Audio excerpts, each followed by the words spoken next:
Hola, ¿qué tal? ¿Cómo están? Bienvenidos a un episodio más de Elegida para Creer. Y estamos aquí junto a Erla, el pastor Fabio Gil, su esposa, invitados desde Colombia. Y estamos muy contentos de tenerlos aquí. Bienvenidas nuevamente a Elegidas para Creer, donde estamos aquí nuevamente en un episodio más con unos invitados especiales. Y Muchas queremos que gracias por se presenten acompañarnos. ustedes hoy para que los conozcan. Gracias. Bueno, mi nombre es Joana, eh, esposa del pastor Fabio.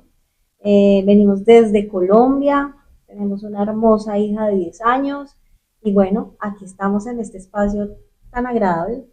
Un saludo para todos los que se conectan al podcast. Mi nombre es Fabio Gil. Somos pastores junto con mi esposa en Cajicá, una ciudad cercana a Bogotá, en Colombia, el país más lindo del mundo. Y bueno, ya servimos al Señor, como decía mi esposa. Llevamos un tiempo sirviendo al Señor y por la gracia de Dios, hoy estamos aquí con ustedes en Elegidas para Creer. Gracias. Bueno, nosotros contentísimos de poder tenerlos aquí, la verdad. Ya hemos tenido algunos invitados y el Señor siempre nos sorprende y nos está trayendo invitados internacionales, cosa que nosotras contentísimas. Y pues, bueno, realmente como dije, es un privilegio tenerlos acá. El pastor Fabio es alguien de casa, lo conocemos hace ya muchos años desde Ecuador y hoy tuvimos el privilegio de tenerlo acá en la iglesia en un mensaje tremendo, la iglesia tocada, nosotros contentos y pues de verdad agradecidos con Dios con lo que Él ha hecho el día de hoy y pues más bendecidas teniéndolos a los dos acá en el podcast. Gracias. Entonces queríamos conocerlos más, queríamos saber cómo ustedes conocieron a Dios, cómo se conocieron y cómo empezaron a servir a Dios. ¿Quién empieza? Primero las damas. Ok, bueno, yo conozco de Cristo hace, no voy a decir, pero desde los 7 años, desde los 7 años conocí, bueno, gracias a que mi mamá llegó por primera vez a una iglesia cristiana, precisamente porque veníamos pues mis papás estaban a punto de divorciarse, entonces mi mamá dijo, necesito una salida, una respuesta y justo llegamos a una iglesia cristiana y desde allí, desde los 7 años nos congregamos allí en familia, fue digamos una experiencia muy linda desde pequeña conocer de Dios. A los 8 años tengo mi primera experiencia, así rápidamente tengo como eso en mi memoria, de cómo el Espíritu Santo tocó mi corazón. Bueno, fue una experiencia muy linda y desde ahí no me he apartado para la gloria de Dios, de su presencia y siempre sirviendo con todo el corazón, con toda disposición. Y bueno, en el transcurso nos conocimos ya hace varios añitos atrás y bueno, ahí vamos. Esa es mi experiencia de cómo conocí a Cristo. Yo lo conocí a los 15 años. eh, en realidad lo conocí por una situación de mi vida académica. Yo siempre fui muy estudioso, entonces me gradué muy temprano del colegio, entré muy temprano a la universidad y comenzando el segundo año de medicina, porque estudié medicina, el segundo año de medicina yo tuve una crisis muy fuerte, fue como una depresión, y en ese momento que tuve esa crisis, ya mi hermano menor, somos dos, mi hermano menor ya iba a la iglesia, ya asistía a una iglesia ahí en la ciudad donde vivíamos, y él ya servía en la alabanza, ya venía en ese proceso como 3 años, y, y él empezó a invitarme, hasta que un domingo, en medio de todo ese proceso emocional tan difícil, eh, él me invitó a la iglesia, y ese día por alguna razón yo dije que sí, y terminé en la iglesia, y desde ese día hasta el día de hoy, ese día le entregué mi vida al Señor, ese día me encontré con Dios, eh, y desde ese día quedé como alineado a la palabra, desde ahí no me he vuelto a apartar, esto se volvió ya mi vida, mi proyecto de vida, y en todo ese camino pues apareció ella, nos conocimos en una actividad de la ciudad, ella iba a otra iglesia, yo iba a otra iglesia, y desde hace muchos años atrás de que incluso tuviéramos una relación, nos conocimos porque hacían eventos de las Iglesias Unidas y pues nos veíamos, Pero pues nada, pasó bastante tiempo hasta que después, con el tiempo, nos volvimos a encontrar. Ella tomó un camino, yo otro, y después nos volvimos a encontrar y cosas de Dios, ahí se dio todo.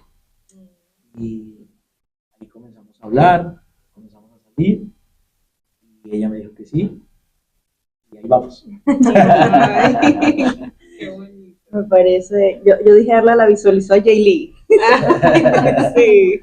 porque ellos llegaron hace un año a la iglesia, más o menos en condiciones parecidas. De hecho, ese fue el primer episodio que tuvimos del podcast. Y la hija menor de ellos tiene 7 años. Y a veces yo digo, o sea, Bueno, a mí- 8, cumplió 8. cumplió 8, ¿ok?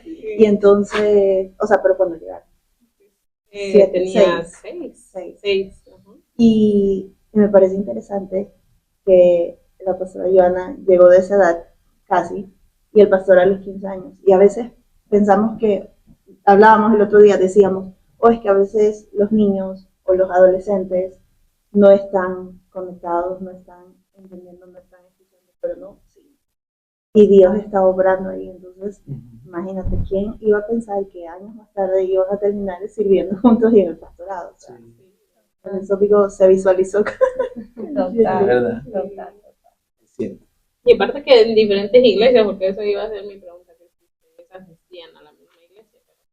No, Eran De hecho, diferentes. éramos completamente diferentes, aunque creíamos obviamente en Cristo, pero digamos que doctrinalmente teníamos unas Muy cosas diferentes. demasiado diferentes. Yo podría decir que venía de un sistema un poco religioso, entonces, de hecho, cuando nos ennoviamos, nuestras peleas no eran porque, las típicas de noviazgo, por asuntos de novios, sino por sino que asuntos por doctrinales. asuntos doctrinales. Entonces yo me paraba y decía, no, es que eso es así. Él me decía, no, pero ¿dónde dice la palabra eso?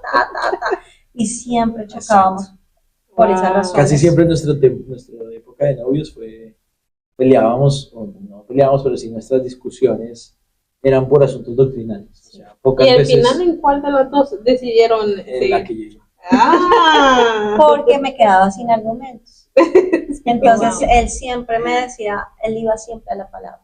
O sea, Ajá. yo era la niña religiosa que decía, no, pero ¿por qué? Si es así, que Porque uno te tiene que enseñaron. A mí me lo sentarse. enseñaron así. o porque- Exacto, tienes que sentarte así para que el Señor te bendiga así, de esta manera, así. Entonces me decía, pero ¿dónde dice esto en la palabra? Ajá. Claro, me dejaba sin argumentos y yo sin silencio y yo decía, tienes razón, pero uno de niña orgullosa decía, no, pero es que a mí me enseñaron, cuando ya decía, no, es la palabra, yo estoy peleando Contra Dios. Dios mismo y no había nada que hacer. Sí, eso influyó. Y lo otro es que pues yo ya era, en la época que nos conocimos, yo ya era pastor de jóvenes. Era pastor de jóvenes soltero, pero era Sí. pastor de jóvenes. Entonces, obviamente, pues en el momento en que nos unimos, la decisión no iba a ser que yo dejara mi iglesia liderando a los jóvenes. Igual estuvimos mucho tiempo hasta que ya, digamos, formalizamos las cosas, pero mucho tiempo estuvimos que yo iba a la reunión de la iglesia de ella el jueves y ella venía el sábado a la reunión de jóvenes. Y los domingos cada uno en su iglesia. Pero con el tiempo, obviamente, eso fue llevando a que ella iba a estar conmigo. Y así fue. Así Sí, fue. sí, sí. Me parece súper interesante porque si hay una cosa que yo admiro de usted, José Fabio, y es desde que lo conocí, es el conocimiento de la palabra. Sabe Biblia que da miedo. Wow. Y yo siempre admiré eso cuando él predicaba. Me gustaba que no solo, o sea, como yo lo mencioné, es profeta. Y yo he visto muchos pastores que fluyen en profecía, pero no tanto en palabra ni en doctrina. Y ver eso combinadas, esas dos cosas, para mí fue muy importante. A mí me gusta mucho leer. Y cuando yo llegué a la iglesia, yo era muy escéptica justamente porque era muy analítica, buscaba la lógica en las cosas. Y entonces, cuando yo empecé a escuchar las predicas del pastor Fabio, había lógica en la estructura del mensaje. Y eso a mí me impactó bastante. Y yo decía, wow, o sea, tú puedes aprender del Espíritu Santo, tú puedes dejar que el Espíritu fluya como quieras fluir, pero va alineado a la palabra.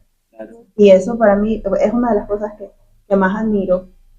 Y, y ahora escuchar el testimonio de la pastora, que prácticamente fue lo que la convenció o la inclinó hacia, es interesante, porque hay veces que sí, peleamos y discutimos y decimos eso, pero ¿cuál es la base?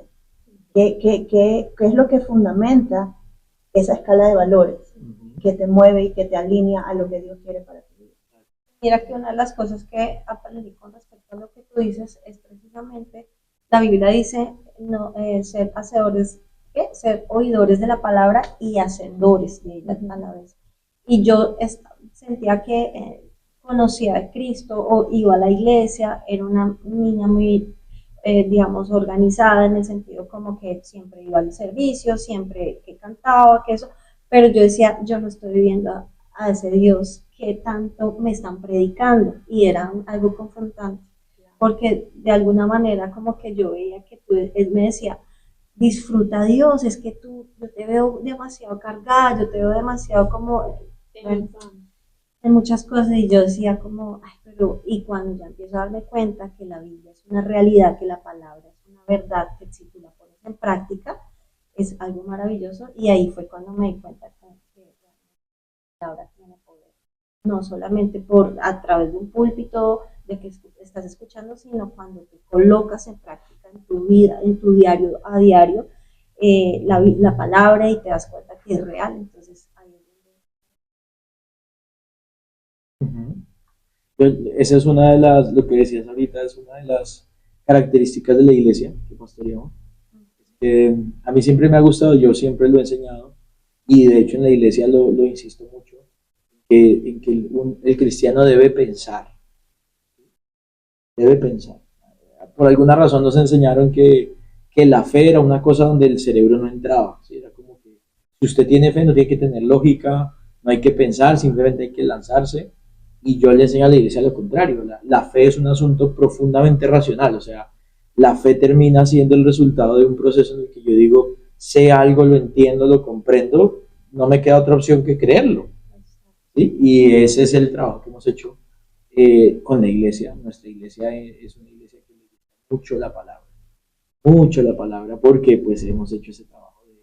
Y además la palabra es como la plomada de todas las discusiones, ¿no? Que aquí podríamos cada uno de nosotros. Yo digo que las opiniones son como las narices. Cada uno tiene una. ¿Sí? Pero cuando uno trae la palabra es como el punto medio entre nosotros cuatro, porque cada uno va a tener sus experiencias, sus visiones, sus conceptos, pero debe haber un punto en el que uno llegue a una verdad central, y es la palabra. La palabra, entonces, eso es curioso, porque curiosamente, y la palabra fue la que hizo que ella se enamorara de mí perdidamente. No, eso está buenísimo. Y realmente es algo interesante de ver, porque muchas veces, de hecho, a mí me pasó que la gente se aleja de la iglesia, se aleja de Dios, es justamente porque hay esa discrepancia de lo que yo estoy viendo, de lo que la gente hace y de lo que me están enseñando en la iglesia. Entonces llega un punto en que una persona que analiza las cosas dice, a ver, pero no hay congruencia en lo que está pasando. Entonces terminas por creer que es Dios, y te alejas de Dios por eso. Entonces, saber entender que hay esa revelación a través de la palabra que va a traer un cambio en mi vida es muy importante, y es un mensaje que se debe compartir, que la gente debe aprender. Me parece súper interesante.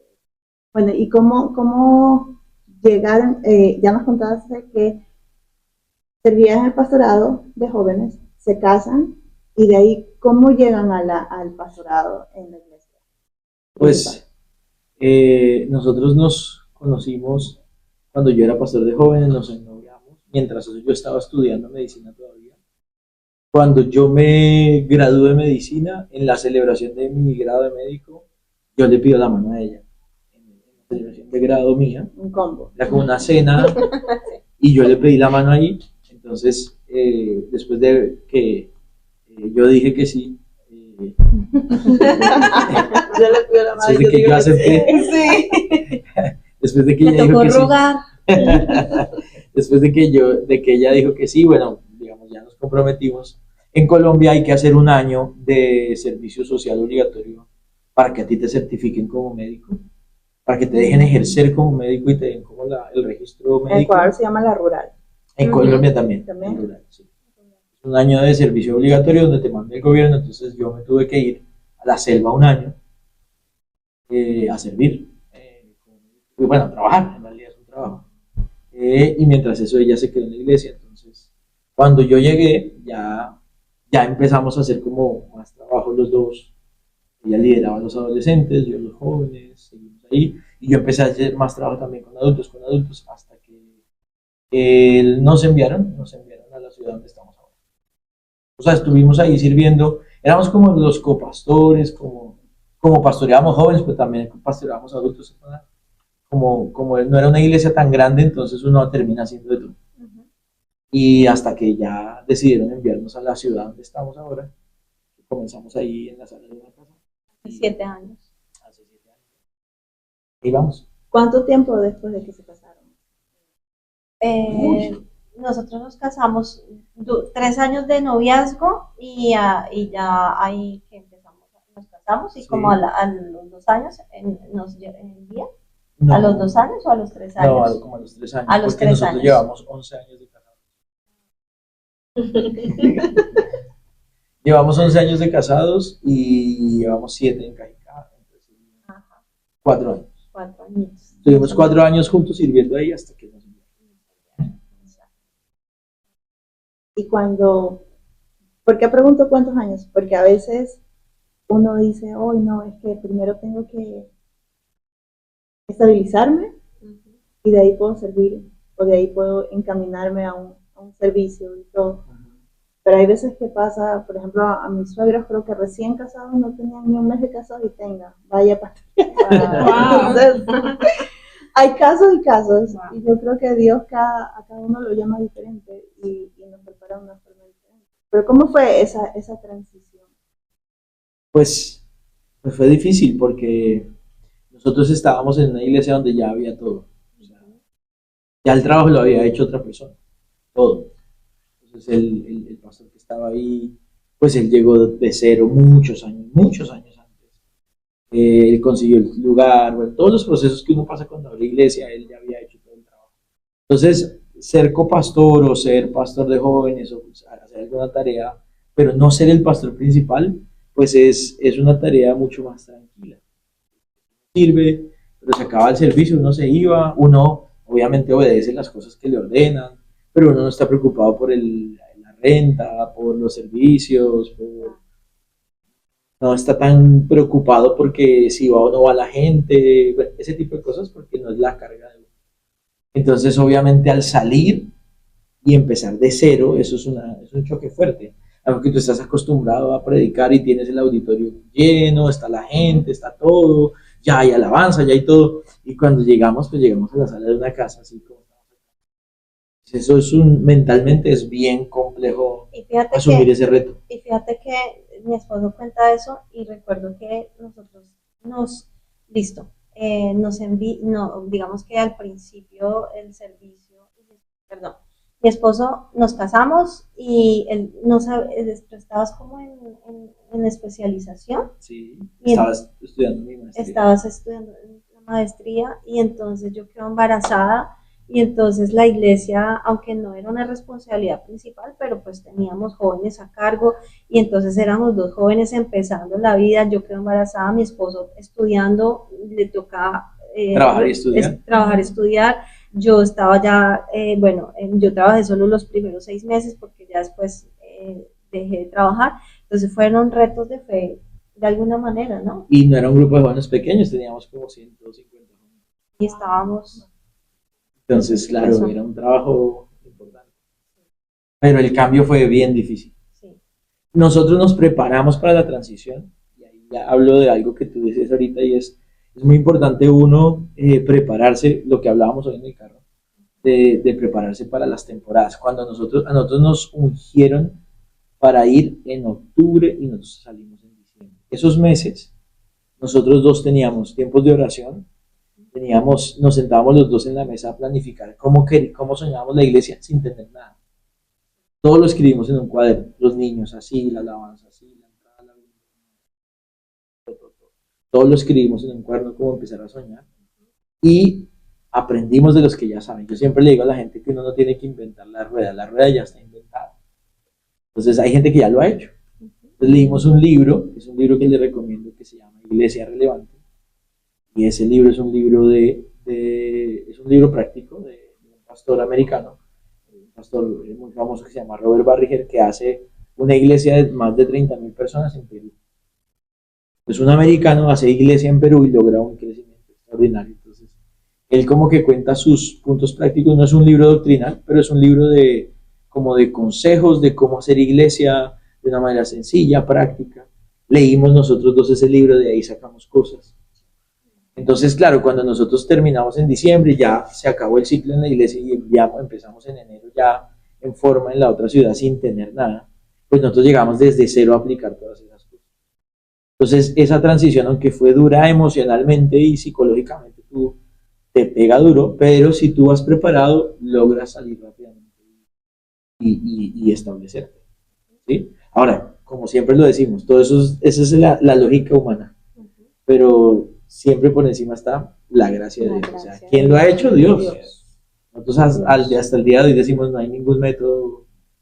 Dios da el crecimiento, dice la palabra. Él es el que da el crecimiento. Lo que sí nos propusimos siempre fue como no queremos repetir, digamos que estructuras que nos hicieron daño dentro del crecimiento de la iglesia. Es decir, yo decía, jamás vamos a decirle esto a la gente porque sabemos como un día fuimos ovejitas, nos sentimos incómodos con esto, de pronto maltratados o abusados o manipulados, entonces decíamos, no queremos repetir ese patrón que hace tanto daño a la iglesia, entonces intentamos siempre decir, Señor, danos la gracia y la sabiduría para que dentro de estos diseños y estos planos que has puesto en nuestras manos, sean los más llenos de lo más genuino, lo más puro, para que así tu obra sea mucho más, más profunda y más genuina. Nosotros siempre, o sea, una cosa y que le sirva a la gente que está en el podcast es, la mejor forma de tratar los traumas es no repetirlos. ¿Sí? Y una de las cosas que nosotros con mi esposa siempre, ella viene de un sistema, como les digo ahorita, muy religioso. Yo vengo del otro extremo que también era muy nocivo porque es un extremo ya muy liberal también, metido mucho también como en cierto grado de abuso, de autoritarismo. Entonces todas esas cosas como que uno las tiene contenidas y uno generalmente la forma de tratar eso es volverse lo mismo. Entonces cuando a uno le dan el mando, pues uno se vuelve todo eso que criticó. Y eso era lo que nosotros no queríamos con mi esposa. Yo no quiero volverme eso contra lo que yo choqué tanto tiempo. Y nos cuidamos mucho de hacer una iglesia diferente. Doctrinalmente la palabra, pero muy diferente. Cuando tengan la oportunidad de ir allá, pues se van a dar cuenta que hacemos iglesia de una manera muy diferente. Nuestra idea es que la iglesia hay que disfrutarla.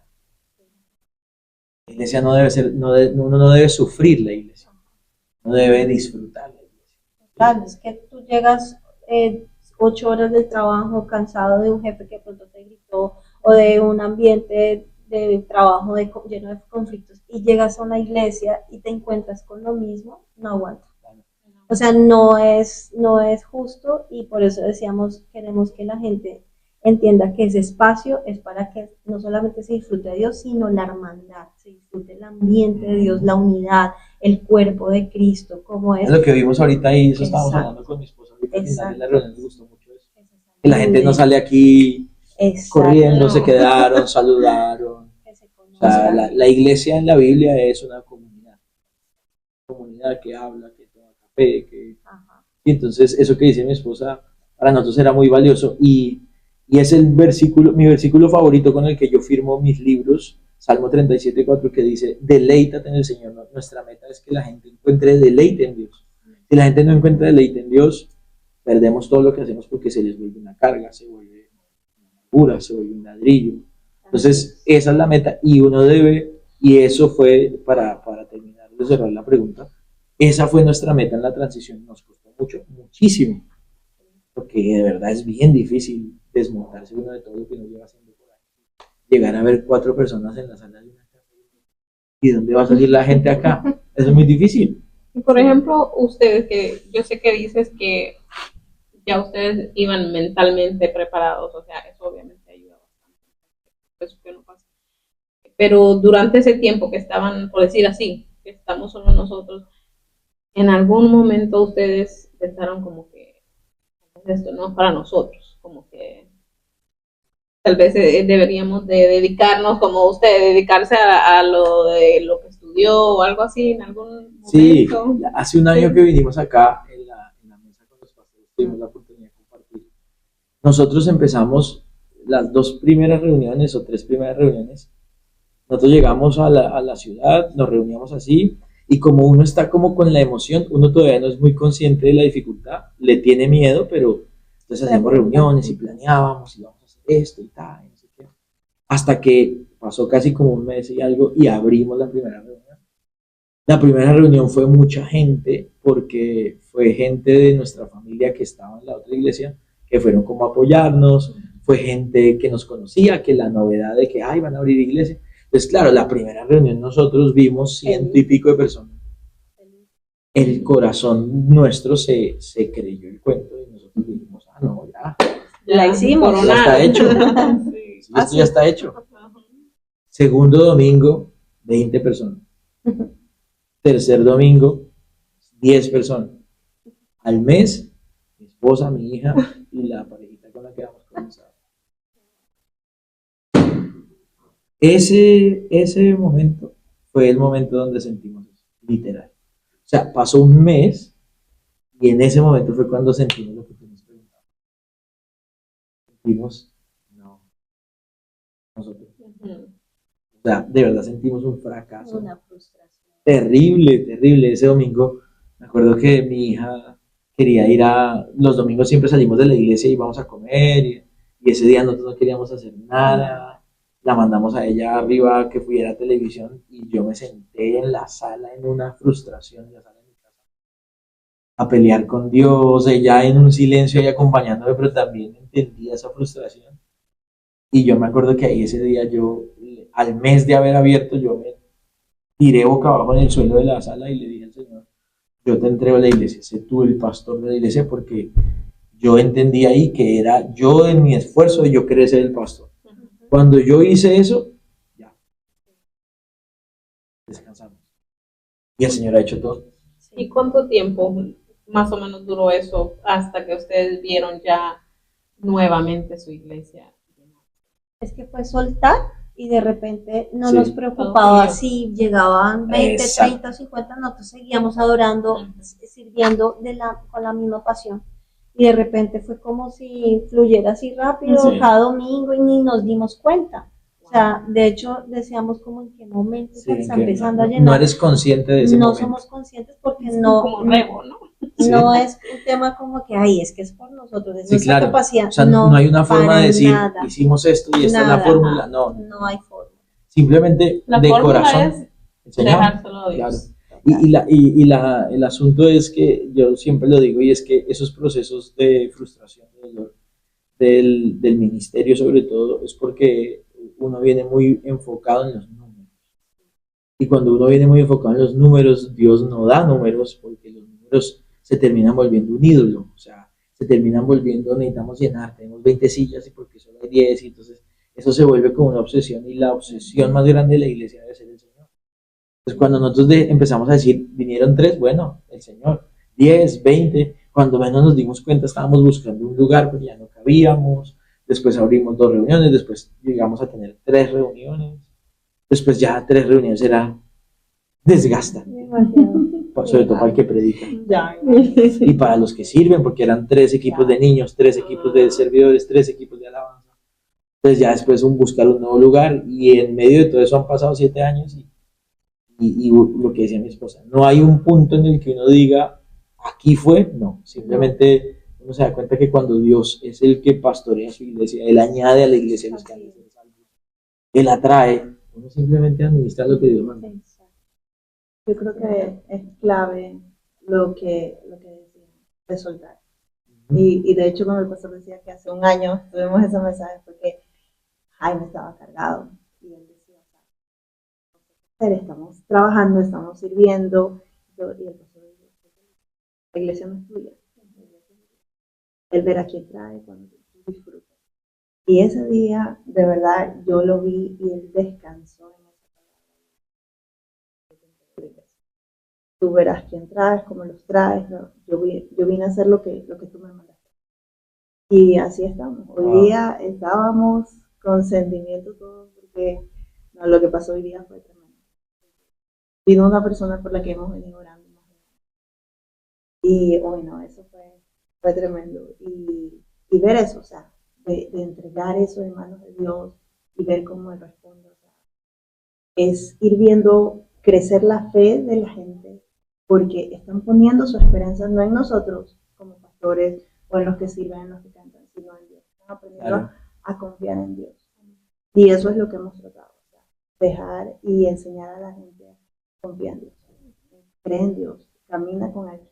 A pesar de, porque nunca le decimos a la gente, no va a pasar nada malo, como hablábamos hoy día, o sea, van a pasar cosas, pero mientras tú estés con el Señor, mientras tú te aferras a Él, Él te va a ir llevando. Un día conversábamos con él ayer, me dice, pero ¿por qué bienvenido al ministerio? Porque estás pasando el siguiente nivel, y así toca, o sea, y yo creo que esos son los pequeños pasos de pruebas que uno va teniendo que nos van haciendo crecer en la fe, poquito a poquito. Pero yo hoy día me quedo con ese mensaje, aprender a soltar y descansar en el Señor. De acuerdo, así es. Así es.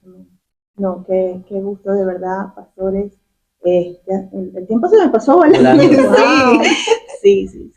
Pero de verdad ha sido un gusto tenerlos acá, conocer un poco de lo que están haciendo. Nos quedamos, voy a ver las transmisiones porque quiero ver qué están haciendo en Cajica, ¿verdad? Sí. Y pues no, contentísimos de poder escuchar su testimonio, compartir. Hay muchas chicas que nos escriben, yo escuché el podcast y fue de bendición, y yo sé que esta palabra, este testimonio va a ser de bendición para muchas personas. De verdad, gracias por estar acá. Muchas gracias. Una vez más. Y siempre terminamos nuestro podcast con una oración y queremos pedirles que ustedes oren por Claro que sí. la gente que nos está Quiero decirle a toda la gente que está ahí conectada, no sé por qué razón entraste a este podcast, pero estoy seguro que es parte del propósito de Dios. Que tú, en primer lugar, te acerques a Él, en segundo lugar, busques una iglesia para que seas discipulado, para que alguien te guíe en ese camino de buscar al Señor. Y tercero, porque estoy seguro que Él tiene un propósito contigo y por eso terminaste en esta transmisión. Que todo lo que hayamos hablado hoy te edifique, sume a tu vida y sobre todo aumente la pasión por Jesús. Vamos a orar.